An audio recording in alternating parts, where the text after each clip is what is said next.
أشهد أن لا إله إلا الله وحده لا شريك له وأشهد أن محمدا عبده ورسوله أما بعد فأعوذ بالله من الشيطان الرجيم بسم الله الرحمن الرحيم الحمد لله رب العالمين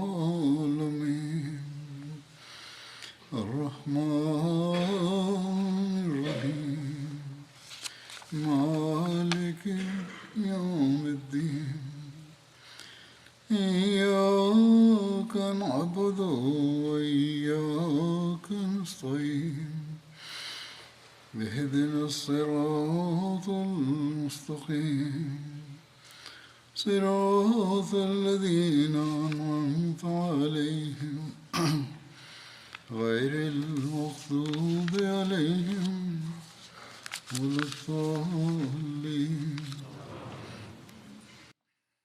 In der vergangenen Freitagsansprache habe ich die Schlacht von Uhud behandelt.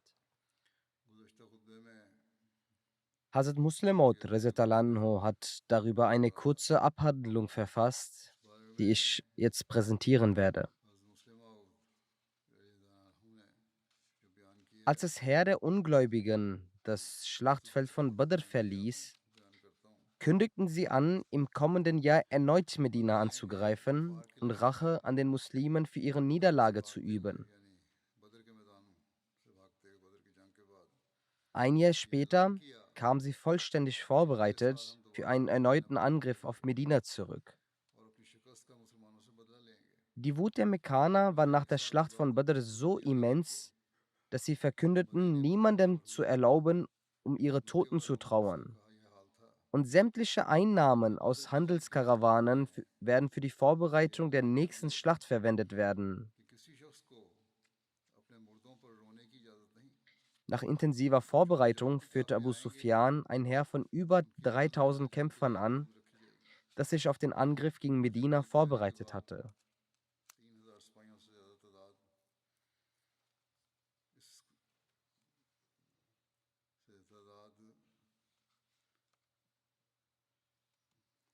Der heilige Prophet Mohammed beriet sich mit seinen Gefährten, ob der Angriff von innerhalb Medinas oder außerhalb der Stadt erfolgen sollte. Er selbst dachte darüber nach, dass der Feind Medina angreifen solle, damit er einen Kampf beginnt.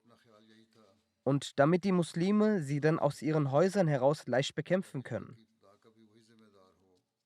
Einige junge Muslime jedoch, die nicht an der Schlacht von Badr teilnehmen konnten, sehnten sie sich im Herzen danach, auf dem Wege Allahs als Märtyrer zu sterben. Sie bestanden darauf und fragten, warum sie vom Märtyrertod abgehalten werden sollten. Der heilige Prophet akzeptierte daraufhin ihren Vorschlag. Während den Beratungen erwähnte der heilige Prophet einen Traum. Er sagte: Ich sah im Traum einige Kühe und ich sah, dass die Spitze meines Schwertes bricht. Ich sah zudem, wie diese Kühe geschlachtet wurden und ich legte meine Hand in eine sichere und feste Rüstung rein. Außerdem sah ich mich selbst auf ein Lamm reiten. Die Gefährten fragten daraufhin: O Prophet Allahs, wie haben Sie denn diesen Traum gedeutet? Der heilige Prophet sagte: Das Schlachten der Kuh bedeutet, dass einige meiner Gefährten sterben werden. Das Brechen der Spitze meines Schwertes deutet an, dass einer meiner engsten Vertrauten sterben könnte oder dass ich in dieser Schlacht möglicherweise verletzt werde. Das Eintauchen meiner Hand in eine Rüstung zeigt an, dass es besser wäre, wenn wir in Medina bleiben. Und die Interpretation, dass ich auf einem Lamm reite, besagt, dass wir über die Anführer des Heeres der Ungläubigen triumphieren werden.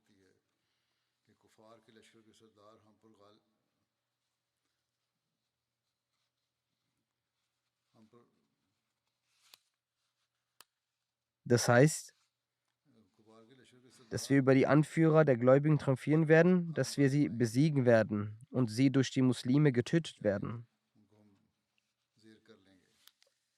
Obwohl dieser Traum den Muslimen nahelegte, in Medina zu bleiben, war die Interpretation nicht von göttlicher Natur, sondern stammte vom heiligen Propheten sallallahu alaihi wasallam selbst. Der heilige Prophet sallallahu alaihi wasallam akzeptierte die Mehrheitsmeinung und entschied, außerhalb von Medina zu kämpfen. In Bezug auf diesen Traum ist es so, dass es in Träumen auch verschiedene Zeichen gibt. Der verheißene Messias sallam, sagt bezüglich den Metaphern des heiligen Propheten sallam, diejenigen, die sich mit den Ahadith vertraut sind, sind die Metaphern, die in den Offenbarungen und Träumen des heiligen Propheten sallam vorkommen, durchaus bekannt. Einmal wurde dem heiligen Propheten sallam in einer Vision gezeigt, wie er 2 Goldarmreifen in seinen Händen trug, was aber auf 2 Betrüger hinwies, die auf betrügerische Art das Prophetentum verkündeten.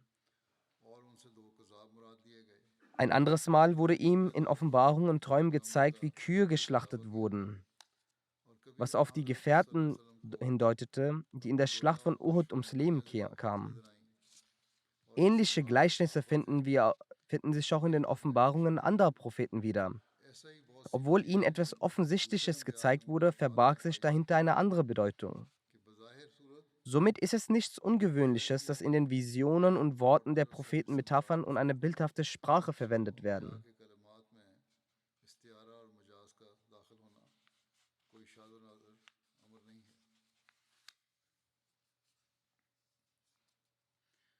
Als man sich dazu entschied, von außerhalb der Stadt zu kämpfen,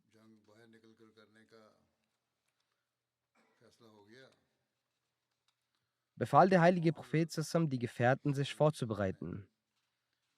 Und der Prophet sallam selbst bereitete sich auch für die Schlacht vor. Die Einzelheiten sind wie folgt.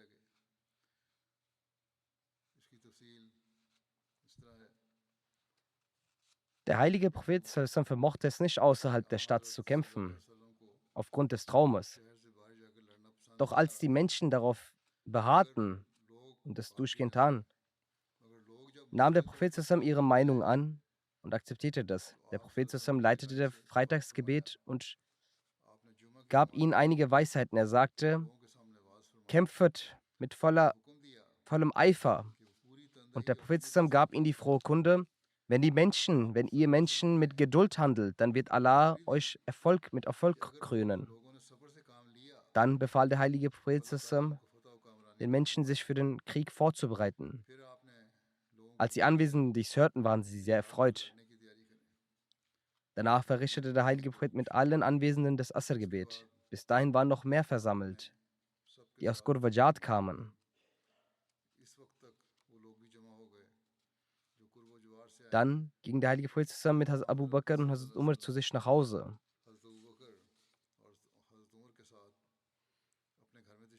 Beide bindeten dem heiligen Propheten zusammen das Imama an und seine Kriegskleidung. Der heilige Prophet zusammen wurde von allen erwartet. Zu diesem Anlass kam Hazrat Sa'd bin Mu'az und Hazrat Usaid bin Mu'az, sagten zu den Leuten: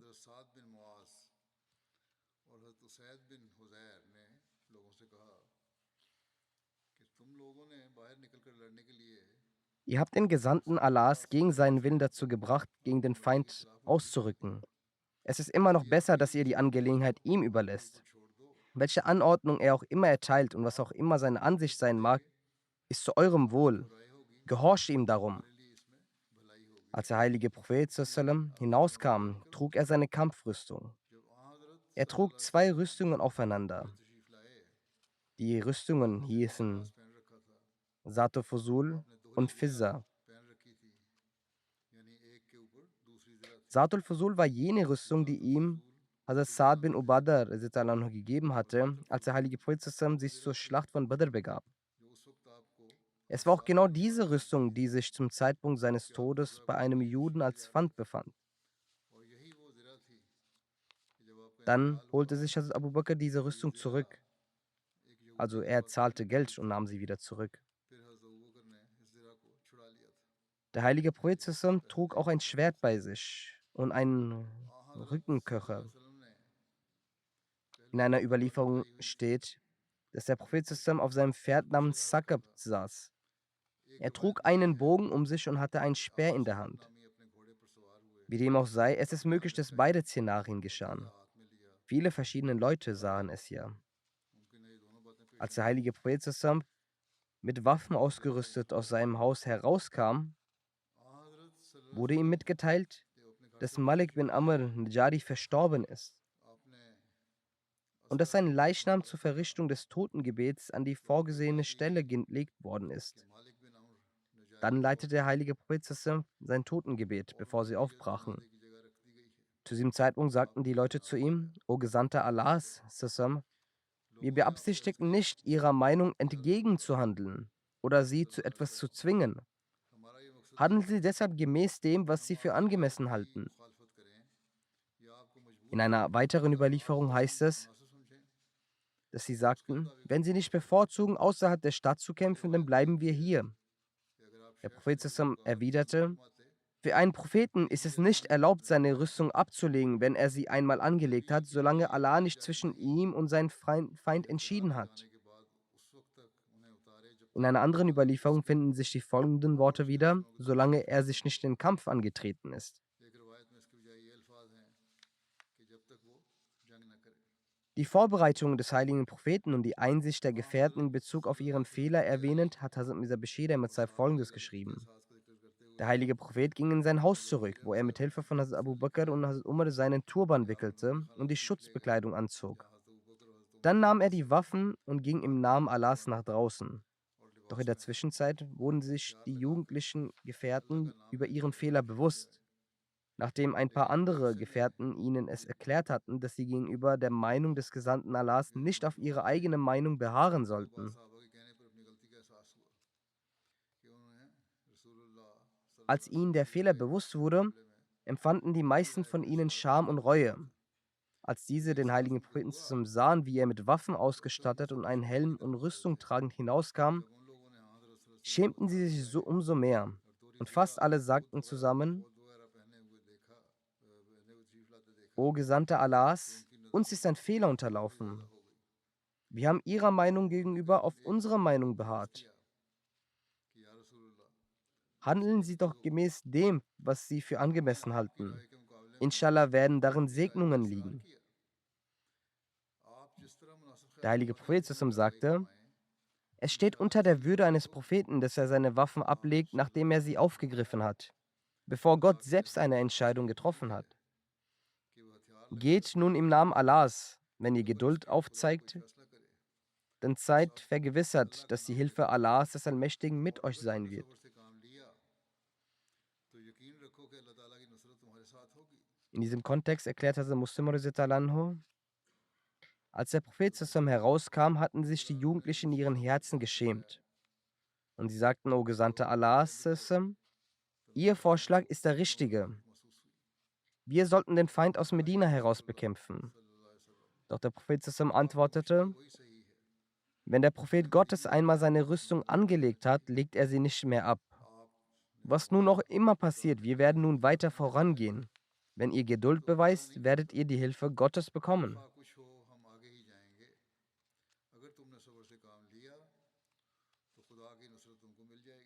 Wie dem auch sei, die Vorbereitungen liefen für die Abreise des islamischen Heers. Der heilige Prophet sallam reiste mit einem 1000 Mann starken Heer von Medina ab. Zu diesem Anlass hat der heilige Prophet sallam 3 Pfeile angefordert und daran 3 Fahnen befestigt. Der Prophet sallam hat die Fahne vom Stamm Aus Usaid bin Husayr gegeben, die Fahne vom Stamm Khazraj wurde Khubab bin Munzir gegeben, wobei einige meinen, dass sie Saad bin Ubadah gegeben wurden, und die Fahne der Muhajirin, also der Auswanderer, hat der Hazrat Ali radhiyallahu anhu gegeben. Um die Gebete für die Hinterbliebenen in Medina zu leiten, hat er Ibn Maktum als seinen Stellvertreter ernannt.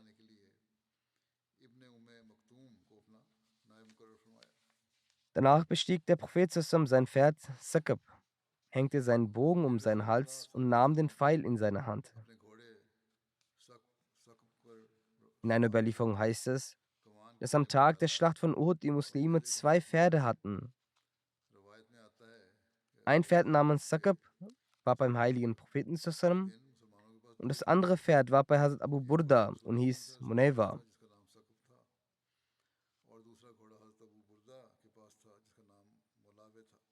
Die Muslime hatten sich ebenfalls ausgerüstet, davon waren 100 mit Rüstung bekleidet. Saad bin Muaz und Saad bin Obada fingen an, vor dem Propheten zu rennen. Beide trugen Rüstungen und sie waren umzingelt von der Menschenmenge. Als sie am Ort Saniya ankamen, sahen sie eine schwer ausgerüstete Armee. Ihre Rüstung hatte geklimmert. Der Prophet zusammen fragte, was hat es damit auf sich? Die Gefährten antworteten, dass dies jüdische Alliierten von Abdullah bin Ubay sind. Er fragte, haben die Juden denn bereits den Islam angenommen? Es wurde geantwortet, nein. Dann sagte der Prophet zusammen, wir werden gegen die Götzendiener nicht die Hilfe von Ungläubigen nehmen. Diesbezüglich hat auch Hazrat Mirza Bashir Ahmad geschrieben, für das islamische Heer hatte der heilige Prophet zusammen 3 Flaggen anfertigen lassen. Die Fahne vom Stamm Aus wurde Usaid bin Husayr gegeben. Die Fahne des Stammes Khazraj wurde Khubayb bin Munzir gegeben. Und die Fahne der Auswanderer wurde Hazrat Ali gegeben. Nachträglich wurde letztere Musa bin Umar gegeben. Nachdem Abdullah bin Maktum als stellvertretender Imam für die Gebete ernannt wurde, ist der Prophet zusammen nach dem Asr-Gebet mit seiner großen Schar den Gefährten aus Medina abgereist. Die Anführer der Stämme Aus und Khazraj, also Saad bin Muaz und Saad bin Ubada, sind stetig vor dem heiligen Propheten gerannt. Die restlichen Gefährten sind rechts, links und hinter ihm gelaufen. Der heilige Prophet reiste ab und legte Rast ein, als er am Ort Sheikhan ankam. Dies waren nämlich 2 Berge Medinas. Als er hier ankam, inspizierte er seine Truppe und schickte die Jugendlichen wieder zurück, von denen er schätzte, dass sie noch nicht das Alter von 15 Jahren erreicht haben, beziehungsweise noch 14 Jahre alt sind.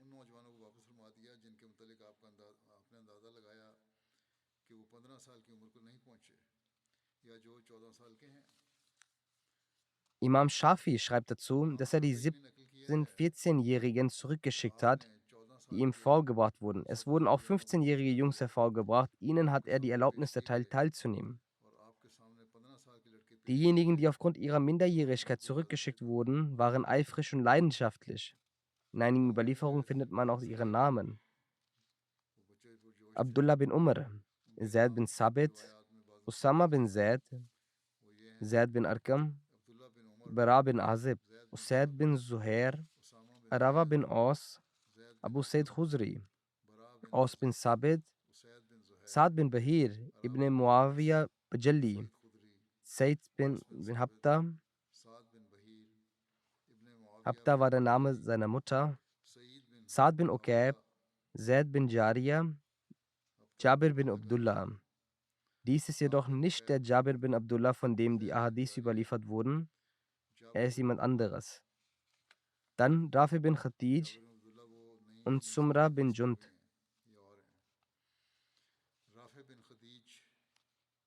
Über Rafi bin Khadij wurde der heilige Prophet informiert, dass er ein Bogenschütze ist, woraufhin der Prophet zusammen ihm es erlaubte, teilzunehmen. Erst hatte er ihn zurückgeschickt, doch als er erfuhr, dass er ein guter Bogenschütze ist, holte er ihn wieder zurück. Daraufhin sagte Samra bin Jandab, dass der Prophet zusammen zwar Rafi die Erlaubnis erteilt hat und mich zurückwies, obwohl ich ihn im Kampf besiegen könnte. Als der heilige Prophet davon erfuhr, entschied er, dass sie beide einen Kampf antreten sollen. Während des Kampfes wurde Rafi von Samra zu Boden geschlagen. Daraufhin gewährte der Prophet auch Rafi die Erlaubnis. Weiterhin wird in den Überlieferungen berichtet, dass nachdem der Prophet zusammen die Truppen begutachtet hatte und die Sonne untergegangen war, rief Hazrat Bilal anhu das Asan für das Maghrib-Gebet, woraufhin der Prophet zusammen das Gebet leitete. Anschließend wurde das Asan für das Isha-Gebet ausgerufen und der Prophet leitete auch das Gebet. Die Nacht wurde am Ort Sheikhan verbracht und Muhammad bin Maslama wurde für die Nachtwache verantwortlich gemacht. Gemeinsam mit 50 Gefährten bewachte er die Umgebung des Lagers. Der Prophet zusammen fragte, wer heute Nacht für unsere Sicherheit sorgen würde. Gemeint war damit, wer in der Nähe des Propheten zusammen bleiben würde.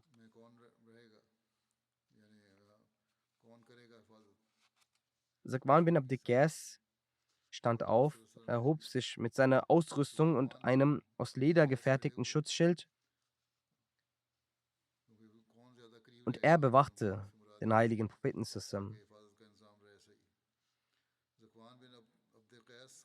Er wich keinen Moment von seiner Seite.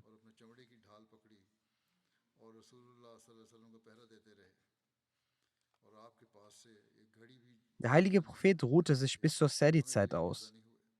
Es wird überliefert, dass der Prophet sagte am nächsten Morgen, er habe im Traum gesehen, wie die Engel die Totenwaschung bei Hazrat Hamza vornahmen. Hierzu schreibt Hazrat Mirza Bashir Ahmad Sahib in seinem Buch Sirat Khatum an-Nabiyyin, der Berg Uhud liegt etwa 5 Kilometer nördlich von Medina.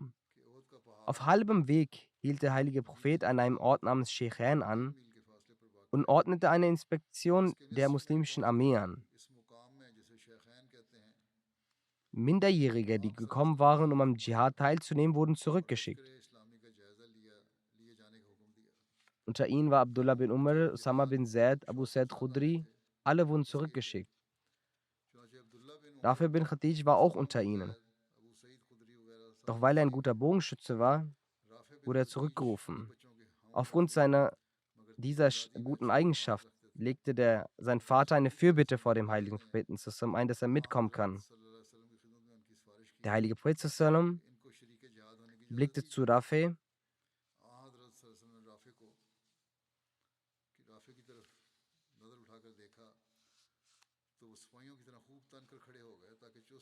Der heilige Prophet lächelte und sagte, als sich Rafi hinstellte, volles Eifers, also gut, lassen Sie Rafi mit. Dann gibt es Samra, der bereits den Befehl hielt, zurückgehen.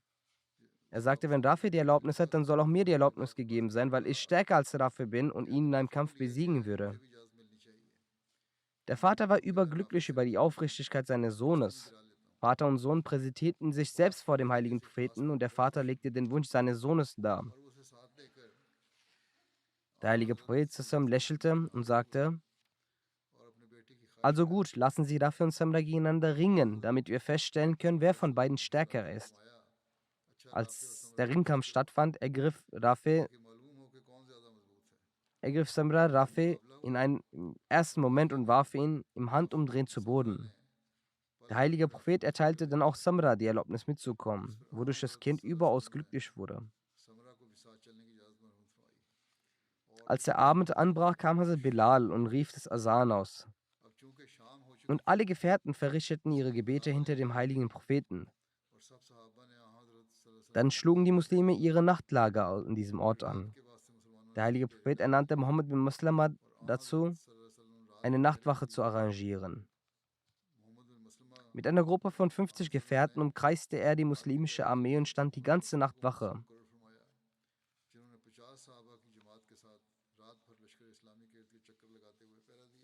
Abdullah bin Ubay bin Sulul kam zunächst zwar mit, doch kehrte auf dem Weg zurück. In der Erklärung heißt es, zur Sehri-Zeit marschierte der heilige Prophet zusammen vom Ort Sheikhain weiter. Zwischen dem Ort Medina und Uhud gibt es den Ort namens Shak. Dort angekommen, brach die Gebetszeit an. In diesem Ort verrichteten sie das Fajr-Gebet. Der Ort Shak liegt zwischen dem Medina und dem Tal Kana. An diesem Ort verließ Abdullah bin Ubay bin Sulul mit seinen heuchlerischen Anhängern den Propheten zusammen und ging zurück.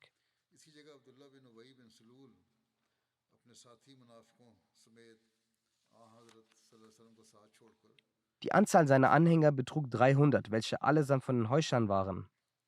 Als sie zurückkamen, sagte Abdullah bin Ubay, dass der Prophet zusammen hat nicht auf mich gehört, sondern auf das gehört, was die Jugendlichen zu ihm gesagt haben. Er hat sich von ihnen einreden lassen, obwohl diese Jugendlichen kein Recht auf Meinung haben. Wir wissen nicht, auf welche Grundlage wir unser Leben opfern sollen, sagte Abdullah. Daher, o ihr Menschen, kehrt zurück.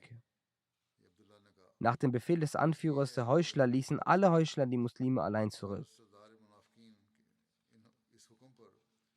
Dies sehend ging der Vater von Hazrat Jabir, Hazrat Abdullah bin Amr, ihnen hinterher. Er war auch wie Abdullah bin Ubay ein großer Führer des Stammes Khazraj.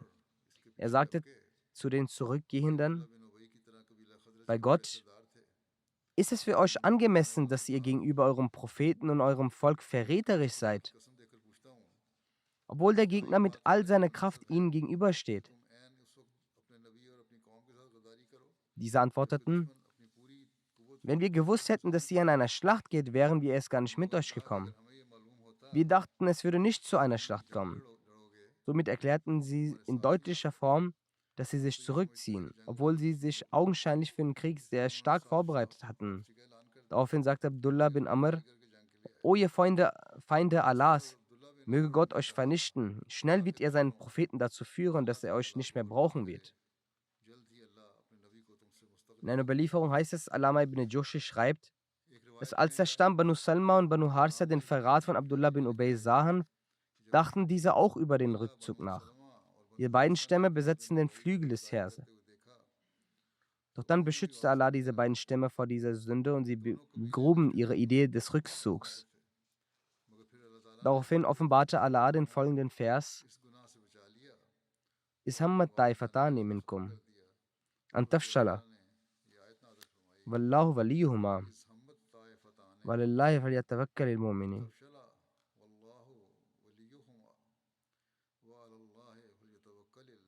Wie zwei von euren Haufen Feigheit sannen, obwohl Allah ihr Feind war. Und auf Allah sollten die Gläubigen bauen.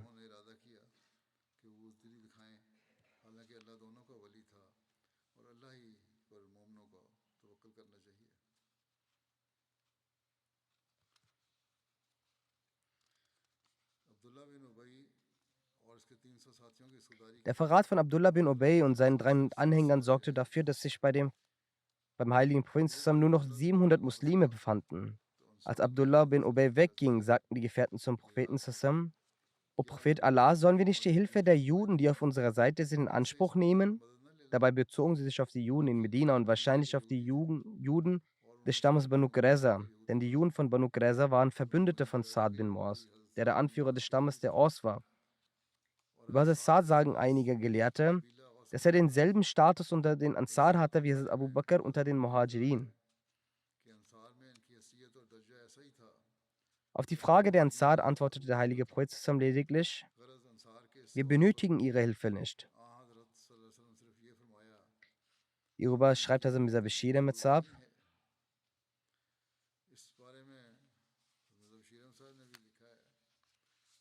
Am zweiten Tag, also am 15. Schawwal im Jahr 3 nach der Hijra, am 31. März im Jahr 624 nach Christus, an einem Samstag früh, bewegte sich das Heer der Muslime nach vorn und unterwegs das Gebet verrichtend kamen sie morgens früh bei Uhud an. An dieser Stelle verrat der negativ eingestellte Abdullah bin Ubay bin Sulul, der Anführer der Heuchler, die Muslime und nahm seine 300 Anhänger mit zurück und sagte, dass der heilige Prophet sallam ihm nicht zugehört habe und sich von den unerfahrenen Jugendlichen hat einreden lassen, dass sie mit dem Heer nach vorne ziehen. Daher könne er nicht mehr an der Seite der Muslime kämpfen. Manche Menschen haben auch individuell versucht, ihm zu erklären, dass sein Verrat nicht richtig sei. Doch er hörte keinem zu und sagte, dass, falls es eine Schlacht wäre, er mitgekämpft hätte. Doch laut ihm sei dies kein Kampf, sondern man gehe zum Sterben dorthin. Jetzt lag die Anzahl des islamischen Heeren nur noch bei 700. Im Vergleich zu den Ungläubigen, welche ein Heer von 3000 Soldaten hatten, waren diese nicht einmal ein Viertel von ihnen. Selbst die Ausrüstung der Muslime war im Vergleich zu denen der Quraysh kaum etwas wert. In der Armee der Muslime gab es nur 100 Personen mit Panzerung und lediglich zwei Pferde. Demgegenüber standen im Heer der Ungläubigen 700 Personen mit Panzerung, 200 Pferde und 3000 Kamele. In diesem Zustand der Schwäche, den die Muslime wahrnahmen, führte der Verrat von Abdullah bin Ubay und seinen 300 Anhängern dazu, dass manche schwache Muslime sehr besorgt waren und einige von ihnen auch begannen zu zweifeln. In dieser Besorgnis und Furcht waren zwei Stämme der Muslime Banu Harsa und Banu Salma, welche bereits ihre Absicht kundtaten, dass sie nach Medina zurückkehren werden. Doch da in ihren Herzen das Licht des Glaubens vorhanden war, berappelten sie sich und auch den Tod vor ihren Augen sehend, wichen sie nicht fortan von der Seite des Propheten. Also Muslim radhiyallahu sagt,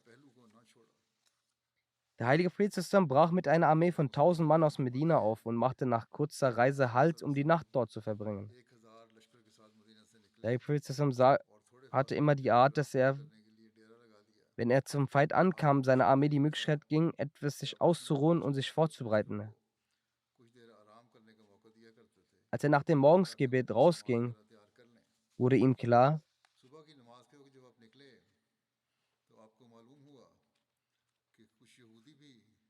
dass einige Juden gekommen waren mit dem Vorwand, ihre vertragsverbündeten Stämme zu unterstützen. Da dem heiligen Propheten diese Spionageaktivitäten der Juden auch bekannt waren, sagte er, diese Leute sollen zurückgeschickt werden. Daraufhin kehrte Abdullah bin Ubay bin Sulul, der König der Heuchler, mit seinen 300 Begleitern auch um und sagte, nun ist es keine Schlacht mehr, nun ist es ein Marsch in den Tod. Dies war auch ein Grund der Rückkehr von Abdullah bin Ubay. Er sagte, wieso man nicht die Juden teilnehmen lasse. Dies sei ein Marsch in den Tod, da die Helfer selbst von der Schlacht abgehalten werden. Das Ergebnis war, dass nur noch 700 Muslime zurückblieben. Im Vergleich mit den Ungläubigen war die Anzahl der Muslime um das Vierfache kleiner. In Bezug auf die Aufrüstung waren sie noch schwächer, da die Ungläubigen unter sich 700 Ausgerüstete mit Kettenhemden hatten und die Muslime nur 100.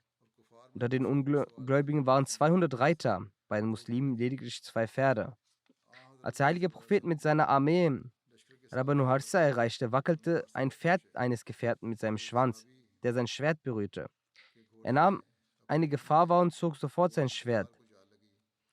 Der Überlieferer sagt, dass der heilige Prophet es bevorzugte, optimistisch zu sein und Pessimismus zu vermeiden. Er sagte zu dem Gefährten, dem das Schwert gehörte, führe dein Schwert in die Scheide zurück, denn ich erkenne, dass heute gewiss die Schwerter gezogen werden. Das lässt sich davon ableiten. Dann richtete sich der heilige Prophet an die Gefährten und fragte, wer ist es, der uns auf einem kurzen Weg zum Feind führt? Das heißt, ein Weg, der nicht üblicherweise als Weg genutzt wird. Daraufhin sagte Abu Chasma, O Gesandter Allahs, ich werde sie führen. Ibn Sa'd und so weiter haben seinen Namen als Abu Hasma überliefert. Jedenfalls lotste er die muslimische Armee durch das Viertel der Banu Harsa und führte sie durch die Äcker und Länder, bis sie die Schlucht von Uhud erreichten und ihre Lager dort aufschlugen.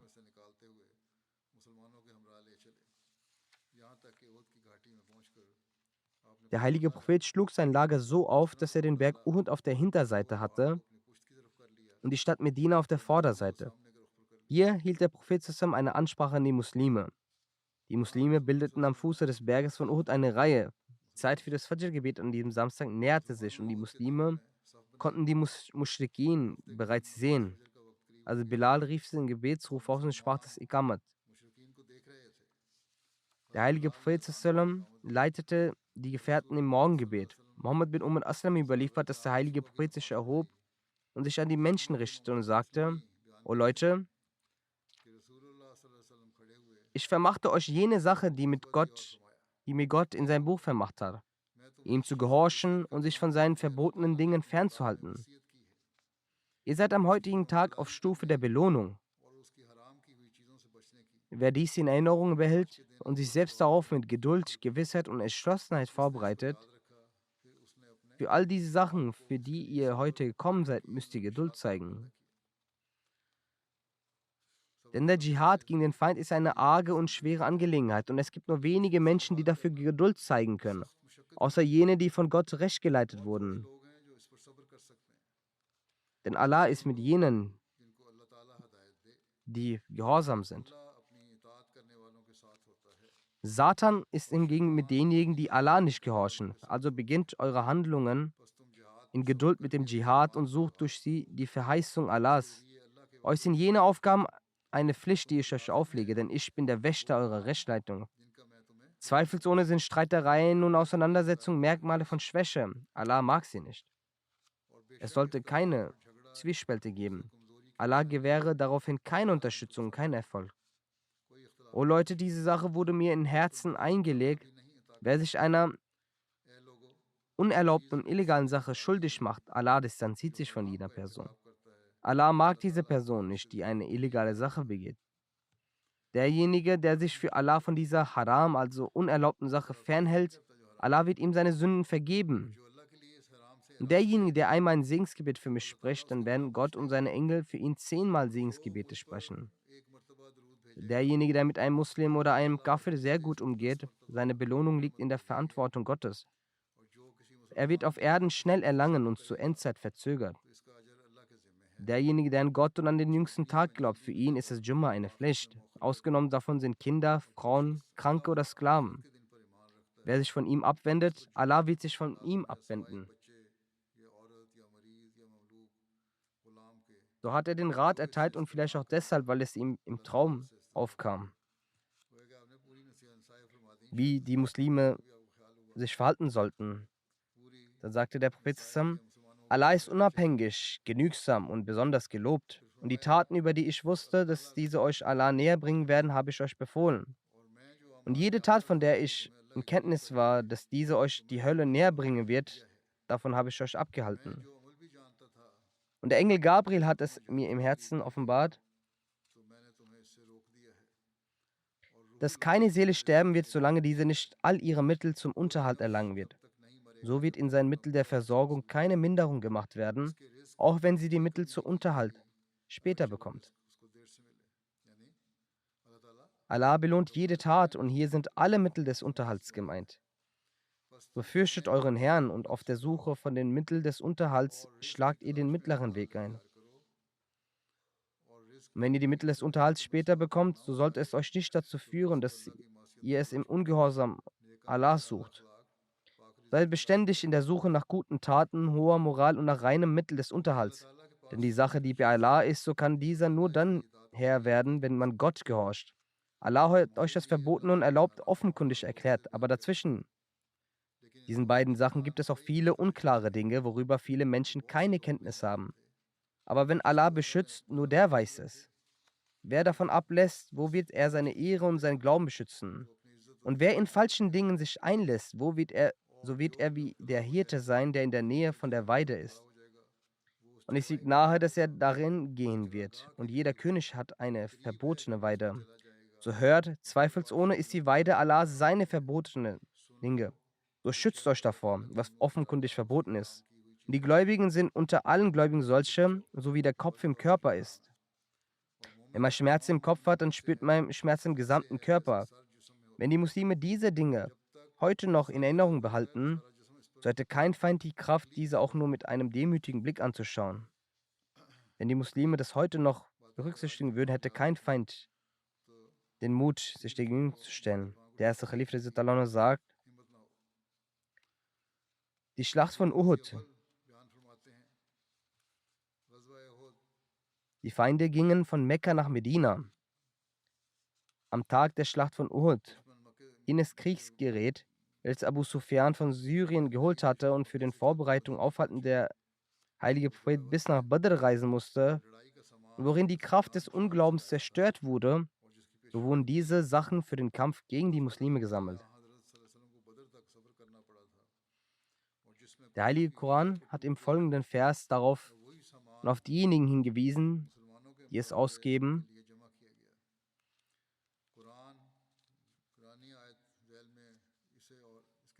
Innal lazina kafaru yunfikuna amwalahum liyasuddu an sabilillahi fasayunfikuna summa takunu alayhim asra.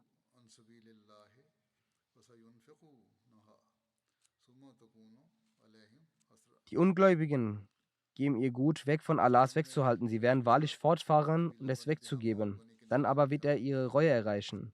In diesem Krieg haben mit den Quraysh auch die Banu Tihama und Kenana teilgenommen. Die Anzahl der Ungläubigen hat 3000 erreicht. In der Armee waren alle mit Rüstung ausgestattet. Und alle waren bereit, dass diese sehr schnell sich an den Muslimen rächen werden.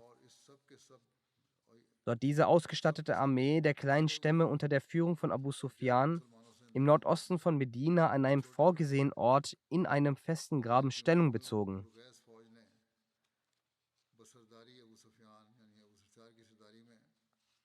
In diesem Graben haben die Ungläubigen Stellung bezogen und angefangen, die Ernte und Gärten der Muslime zu zerstören.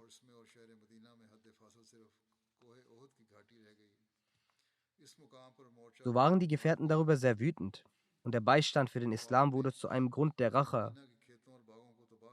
Der heilige Prophet wurde mit besonderem Nachdruck auf die Erlaubnis zur Verteidigung angefragt. Er nahm 1000 Mann mit aus Medina hinaus für die Gegenwehr. Abdullah bin Ubay war ein Anführer, der in Medina gelebt hat und der offenbar mit den Muslimen war. Er war nun mitten im Kriegsplatz mit seinen 300 Mann von den Muslimen abgespalten, weshalb das Heer der Muslime von 1000 nur noch 700 übrig waren. In dieser kleinen Truppe waren nur lediglich 2 Pferde, aber die Kämpfer sind Stück für Stück vorangeschritten. Und sie sind durch den Garten der Datteln gegangen und bis zum Berg Uhud gelangt. Das islamische Heer wartete die ganze Nacht am Fuße des Berges. Morgens nach dem Fajr-Gebet kamen diese in das Kriegsfeld. Also hatte dort der Kampf begonnen. Die weiteren Einzelheiten, sagte Sur, werde ich in Zukunft inshallah erwähnen.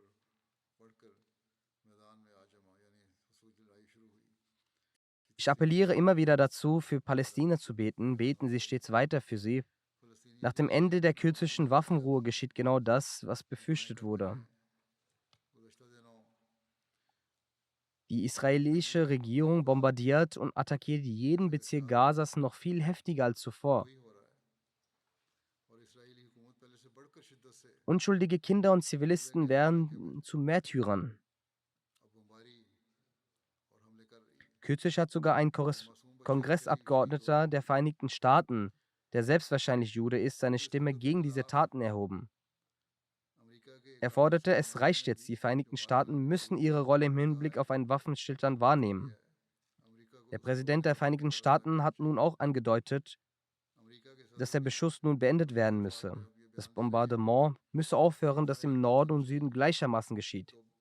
Zuerst sagten sie, dass man in den Norden auswandern soll, da dort sicher ist, doch nun passiert dort dasselbe.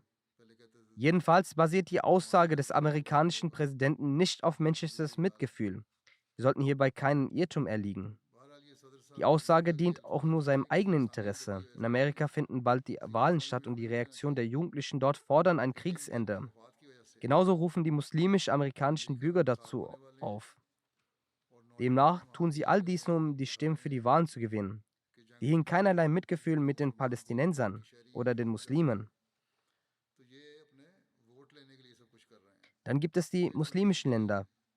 Ihre Stimmen werden nun zwar etwas stärker, doch solange sie sich nicht vereint um ein Kriegsende einsetzen, wird es nichts bringen. Möge Allah auch unter den Muslimen Einigkeit schaffen. Die nicht-muslimische Welt weiß, dass unter den Muslimen keine Einigkeit herrscht. Und der Muslim darauf aus ist, den anderen Muslim zu töten. Was passiert gerade in Jemen nicht? Ebenso in anderen Ländern. Tausende Kinder und Unschuldige sterben durch die Hand von Muslimen. Sogar an einigen Orten sogar Hunderttausende. Und genau dies bringt die anderen dazu auf, zu denken, dass das Foltern von Muslimen egal ist, denn sie fügen sich ohnehin schon selbst Leid zu. Wenn Muslime sich nicht um das Leben der anderen Muslime sorgen, wieso sollte dann sich der Feind um das Leben der Muslime sorgen? Allah hat die starke Warnung im Heiligen Koran gegeben, dass das Töten eines Muslims durch den anderen den Mörder zum Bewohner des Feuers macht. Möge Allah die Muslime vereinen und sie dazu befähigen, Leid von der Welt zu beseitigen, statt sich gegenseitig zu bekämpfen. Die Vereinten Nationen hat versucht, ihre Stimme etwas lauter zu erheben. Doch wer hört sich ihre Stimme und ihrem Ruf schon an? Sagt zwar, wir werden dies machen und jenes machen, doch sie können nichts machen. Keiner hört auf sie. Die Großmächte nutzen ihr Vetorecht. Möge Allah den Muslimen gnädig sein. Jedenfalls sollten wir, um diesen Tyrannerei aufzuhalten, beten so wie ich es bereits zuvor in den Jamaten mitteilen ließ, die Bewohner des eigenen Stadtteils und die Politiker immer wieder darauf hinzuweisen, ihre Stimme gegen die Ungerechtigkeit zu erheben. Weisen Sie auch die Bewohner Ihres Stadtteils immer wieder darauf hin, zu versuchen, diese Ungerechtigkeit aufzuhalten. Möge Allah die Unschuldigen vor der Drangsal retten.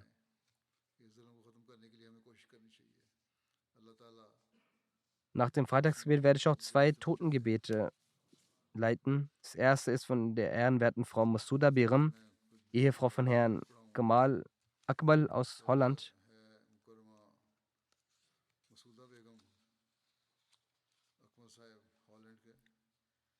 Sie war die Ehefrau des verstorbenen Herrn Murabbi Abdul Hakim Akmal Sahib.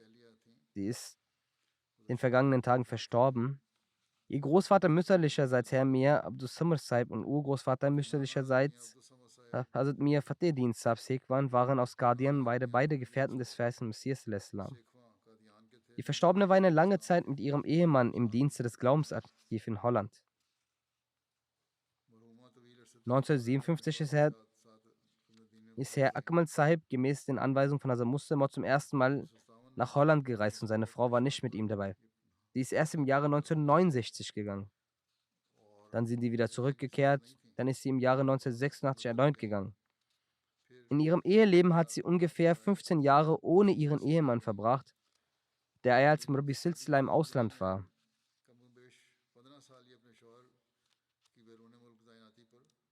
Sie hat diese Zeit alleine verbracht. Während des Aufenthalts in den Niederlanden hat sie der Jamaat der Lajna Maila gedient, welches erwähnungswert ist. Sie hat die Lajna Maila in Holland gegründet, hatte auch die Ehre, die erste Sadr Lajna von Holland zu sein.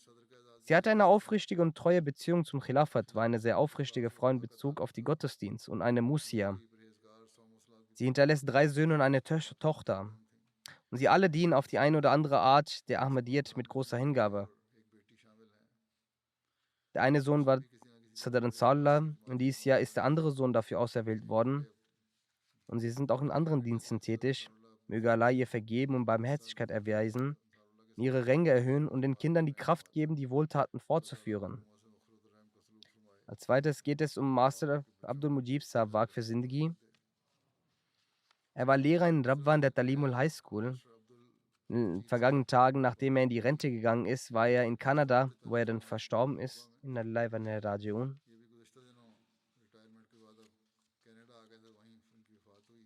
Er hinterlässt eine Ehefrau, 3 Söhne und 2 Töchter. Sein Sohn Mazar Mujib sagt, dass sein Vater großartige Eigenschaften besaß. Er hat ein sehr demütiges und einfaches Leben geführt. Die Mutter berichtet, dass sie von ihm von der Hochzeit bis zum Ableben in ihm eine engelsgleiche Person gesehen hat. Einige Jahre nach der Hochzeit weinte er sehr laut im Gebet. Nach dem Gebet fragte ich, warum er so geweint hat. Er sagte, dass es mein Wunsch ist, mein Leben zu widmen und der Talimul High School als Lehrer zu dienen. Davor hat er woanders gearbeitet, in seiner Gegend. Er sagte, ich bete, dass Allah meinen Wunsch erfüllt und es meiner Frau ermöglicht, dies anzunehmen. Jedenfalls sagte seine Frau, dass er sofort einen Brief für Waqf Zindagi an den Khalifen der Zeit einreichen sollte. Durch die Gnade Allahs reichte er den Antrag auf Waqf Zindagi ein.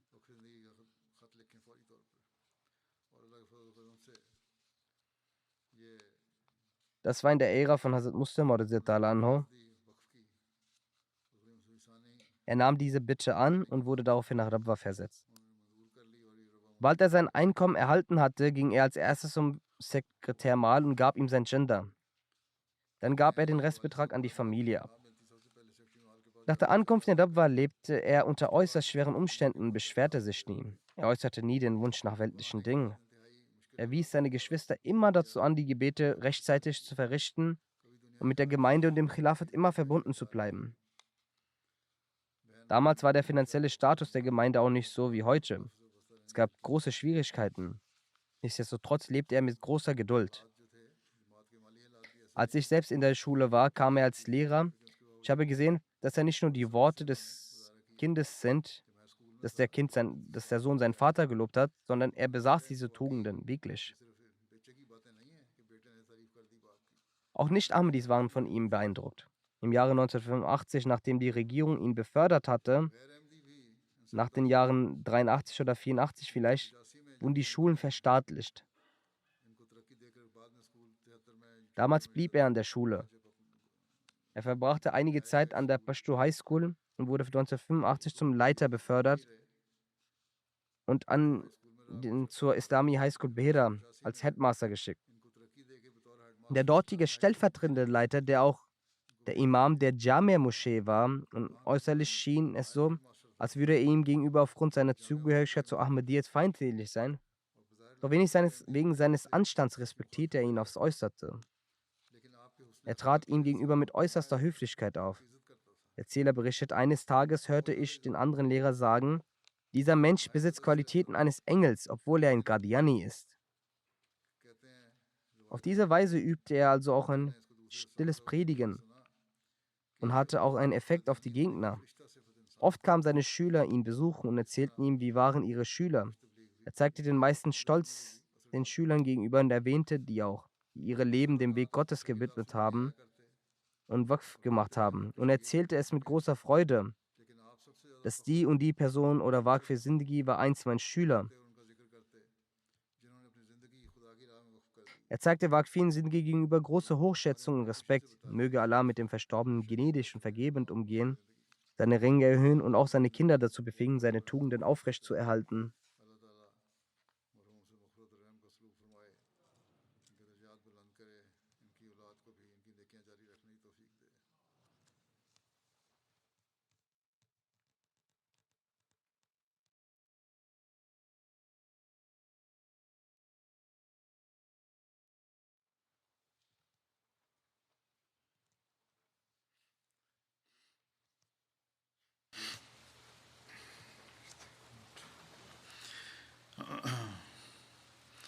Alhamdulillah, alhamdulillah, nahmaduhu wa nasta'inuhu wa nastaghfiruh.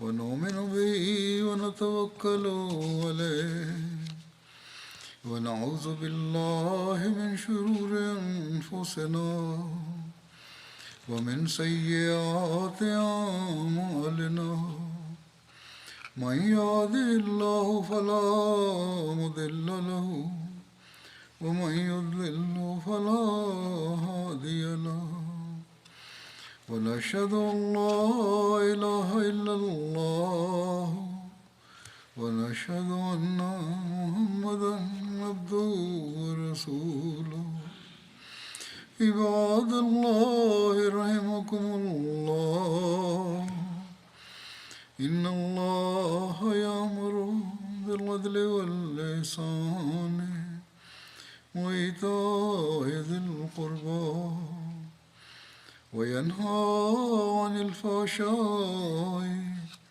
والمنكر والبغي يعظكم لعلكم تذكرون اذكروا الله يذكركم وادعوه يستجب لكم ولذكر الله أكبر